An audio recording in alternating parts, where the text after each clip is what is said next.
If you've ever read a webpage about making olive oil and you thought even for a moment, I'd like to try that, then you've got to watch this video. In this video, we're going to make olive oil from olives I harvested from a few trees. We need to understand the process, the time, and the labor so we can properly inform you so you can decide if it's worthwhile. I'll tell you what worked and what didn't, and I'll provide you with our results so you can determine if this process would ever be valuable to you. We're going to save you a lot of time and show you what's easy and what requires too much time to be helpful to you, especially if your resources are challenged. Here's what we'll need: 10 pounds or more of olives, cloth to filter and strain, a blender or other means of pureeing or crushing the olives, and optionally, a cider press. The recipe for making olive oil is incredibly simple. You just get olives, you crush and pulverize them, separate as much juice as you can, and then strain, skim, and filter out the oil that rises to the top. Next, the grinding grain. It's one of the oldest agricultural mechanized processes known to man, dating back to at least 4000 BC. I harvested and started with a little over 13 pounds of olives for my first attempt at this process. Now, some were green and others were turning darker. Green olives will give you a peppery and grassy tasting olive oil, while the more ripe and darker ones will provide you with a more buttery olive oil. This is no small feat in and of itself. Hand-picking 10 or more pounds of olives will take you well over an hour, and an olive tree in full fruit can have hundreds and hundreds of olives that simply won't come off if you whack a stick on them. The second phase is to smash or mash the olives to encourage them to release their juice. If you can remove the pit, that's great, but dealing with thousands of olives is too labor intensive. The pit represents about 23% of the olive weight and contains about 1% oil. Now, most of the oil is in the pulp, which represents about 75% of the weight and contains about 50% oil.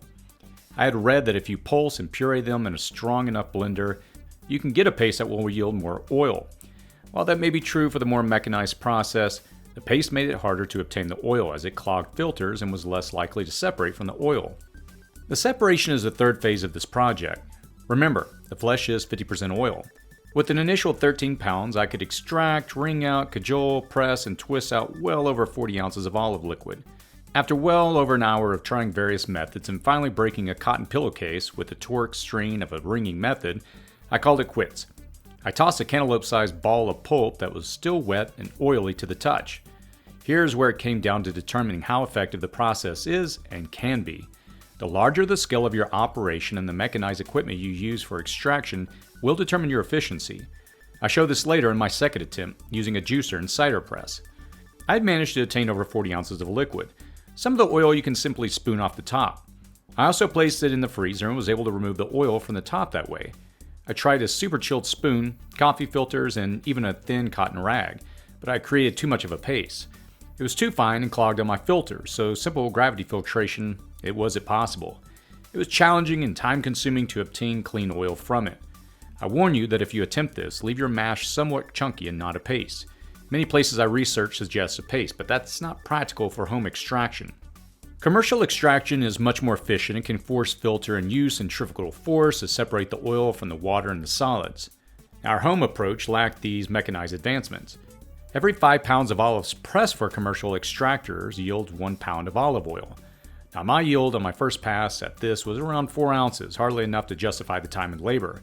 If I truly needed the oil for nutrition or topical treatment of the skin, since it is loaded with antioxidants and antimicrobial compounds, then maybe I would consider this. That's nowhere near efficient enough of a process to be worthwhile. Still, I was determined to take this beyond a twee artisanal process to make it practical for a typical person, but still short of a large commercial operation. On my second attempt, I used a powerful hand juicer and a cider press to extract more clean liquid from the olives that I had left. A cider press is a standard piece of equipment people may have around their homestead, or you can probably design and create it after a disaster if you need to. I used approximately 8 pounds of green olives on this second pass, 5 pounds less than my first attempt. I loaded up the hand juicer and manually squeezed out what I could, approximately 500 milliliters of olive liquid. This also broke the flesh out of the olives, making the extraction second part more efficient. After processing all the olives with the juicer, I gave them just a little pulse in the blender and loaded them into this 2-liter cider press. It took 4 separate loads, but I managed to squeeze out around 800 milliliters of olive juice. The creamy part on top is the oil mixed with the olive particulate matter. The liquid at the bottom is water that can be discarded. Together, there was about 44 ounces of liquid, so though I started with 5 pounds fewer olives in the second pass, my extraction was equal. The separation was a hard part. The olive particulate matter didn't want to separate from the oil, so I could remove the layer, and I still had difficulty extracting the oil. I tried many ways to force the separation. What oil I could separate cleanly from the top, I did. I also tried freezing it to pull the hardened oil off the top. I tried coffee filter filtration and cheesecloth filtration. I tried gently warming the mix to encourage the separation of the oil. Knowing that salt will not dissolve in olive oil because of the polarity, I tried encouraging the separation by adding a super saline solution of several tablespoons of sea salt dissolved in about a cup of water. I finished by pouring the remaining material into double coffee filters and manually pressing and squeezing out the oil. Each process separated out just a little more oil and particulate matter from the water. Eventually, after several frustrating methods and a tremendous amount of time, I extracted about 4 ounces of oil, the same as my first attempt. Now, I gained some efficiencies concerning method and time spent, but ended up with roughly the same amount of oil. 1 ounce of olive oil has 250 calories, so that's 2,000 monosaturated fat calories. I expended far more calories than that in the extraction process. Olive oil, the phytonutrients, and other compounds in the creamy paste have some topical applications that are microbial and moisturizing. There are some benefits to this process, but if you're looking to obtain oil to cook with from this process, only a large-scale, more mechanized extraction process would be of any use. You would need several trees and more of a pulverizing millstone extension vat collection system to obtain enough oil for even a small group. I'll chalk this up to a process that I think is very important to know and understand, but it's not the one I would recommend in any post-disaster scenario. A better use may be to salt cure the olives after pitting them. To do that, just pit them and add 1 pound of salt to every 2 pounds of olive until they are covered. Shake or stir your container daily for 3 weeks or longer.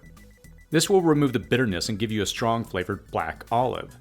I will admit this olive oil making process did yield some of the best tasting olive oil I've ever had, and it was worth learning and trying just once. However, the labor required is only efficient if you can scale up your equipment in operation. If it's just fats from oils you want to cook with and use topically, you have much greater efficiency from tallow. I'll drop a link in the comments below to a video that shows you how to do that. If you have any feedback or thoughts, feel free to post that below, and as always, stay safe out there.